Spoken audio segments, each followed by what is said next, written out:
Há 9 vezes mais cânceres nos Estados Unidos, na Europa do Norte, do que na China, no Laos, na Coreia, e 4 vezes mais do que no Japão.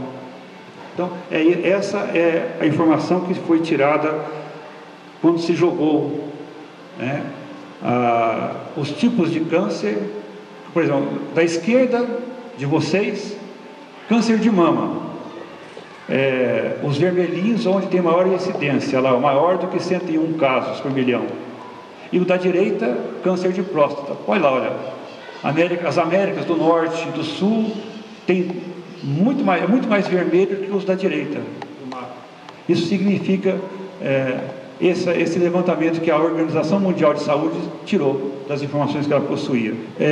Em sua introdução ao relatório do Centro Internacional de Pesquisa de Câncer, o diretor-geral da OMS concluiu que, abre aspas, até 80% dos cânceres poderiam ser influenciados por fatores externos, tais como estilo de vida e meio ambiente. Hoje em dia, a biologia reconhece amplamente, assim como a medicina, que a presença de numerosas substâncias tóxicas no meio ambiente desempenha um papel no fenômeno chamado de carcinogênese, ou seja, o surgimento das primeiras células cancerígenas no organismo, seguindo sua transformação em tumor mais agressivo.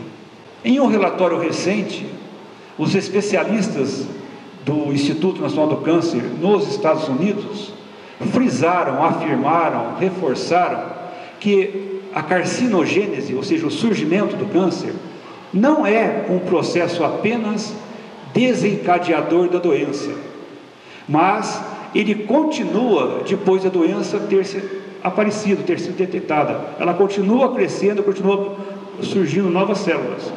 É essencial se proteger das toxinas que estimulam o crescimento dos tumores, quer se esteja gozando plena saúde ou se já está afetado pela doença. Não importa, devemos parar agora, devemos prevenir agora.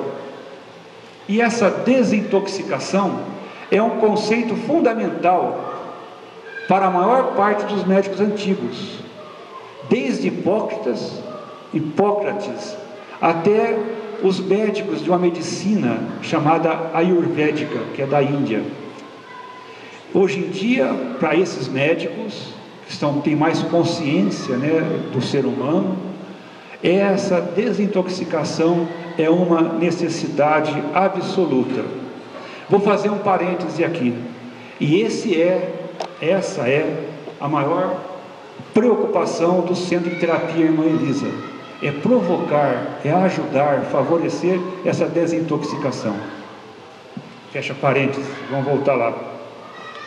E esse conceito tanto envolve parar com o acúmulo de alimentos tóxicos, quanto de eliminar definitivamente.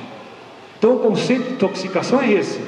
Não basta parar, eu tenho que parar, deixar de ingerir e tenho que expurgar essas duas coisas, senão não consigo desintoxicar.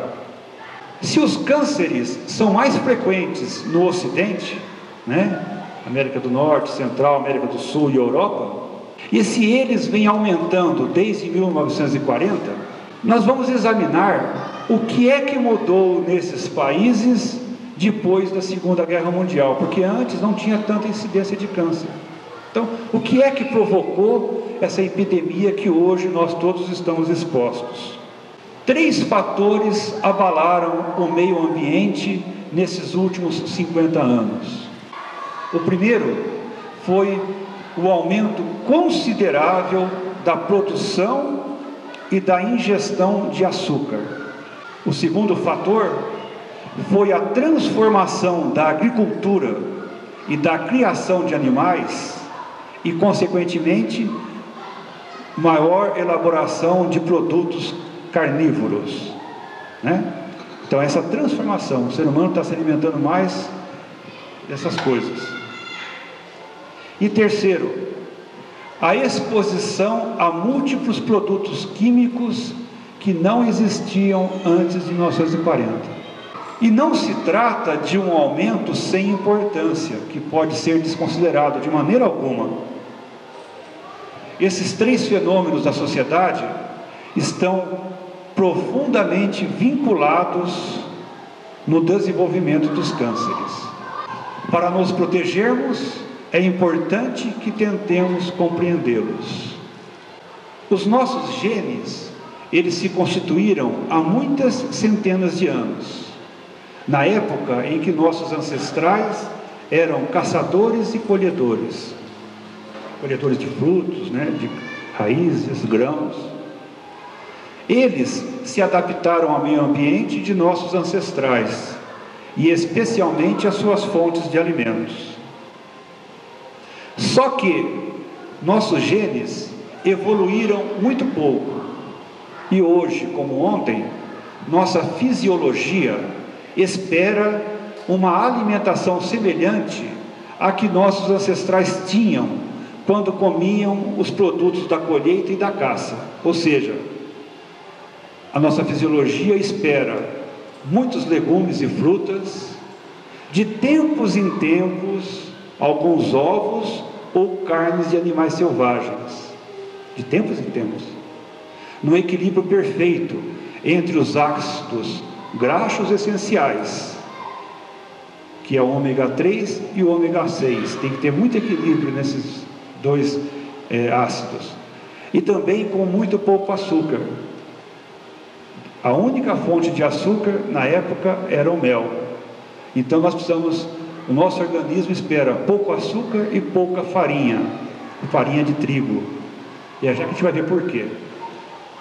Hoje, os estudos nutricionais ocidentais revelam que 86% de nossas calorias provém de 3 fontes que não existiam no momento em que nossos genes se desenvolveram. Os açúcares refinados, ou seja, o açúcar de cana, o açúcar de beterraba, o açúcar de frutose, o xarope de milho. Esses são os açúcares refinados. Isso naquela época não tinha. Também não existia as farinhas brancas, que faz o pão branco, as massas, que nós italianos tanto adoram, o arroz branco, Então essas coisas não existiam naquela época que foram criados. Os óleos vegetais, óleo de soja, de girassol, de milho. Essas 3 fontes não contêm nenhuma proteína, não contêm nenhuma vitamina, não contêm nenhum mineral, não contêm nenhum ácido graxo, essencial às funções do organismo. O que é essencial é proteína, vitamina, mineral e ácido graxo. Essas coisas são essenciais. E aquelas fontes não contêm nada disso. Por outro lado, elas, além de não conter, elas alimentam diretamente o crescimento do câncer. O biólogo alemão Otto Warburg recebeu o Prêmio Nobel de Medicina porque descobriu que o metabolismo dos tumores cancerosos dependia do consumo de glicose. E glicose é a forma que o açúcar, quando ingerido, toma no nosso corpo. Nós ingerimos açúcar e ele se transforma em glicose que alimenta o câncer.